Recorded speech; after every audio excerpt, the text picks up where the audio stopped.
Right, I gotcha. Let's talk about Port Townsend, or as it was known for a while, the Crimping Center of the Pacific Northwest. Crimping is essentially a form of Shainghaing, where sailors were most notably abducted, would wake up on board a ship and have to work their time off. But the way it happened here was a little bit more nefarious. A guy named Maxwell Levy was the Crimping King of the Pacific Northwest, and while he did have runners who would get sailors either very, very drunk, put knockout drops in their drinks, or actually rough them up and abduct them on board a ship, the way he kept them in that cycle was even more disturbing.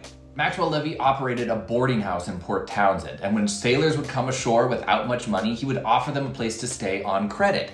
Then, when he would sell them to a captain to work on board a tall ship, he would get paid, and that would be deducted from the sailors' pay, thus keeping them in a cycle of poverty and always paying out fat rewards from the captain to Maxwell Levy. One of the secrets to his success was this guy, Ed Sims, who was the husband of Maxwell's ex-wife.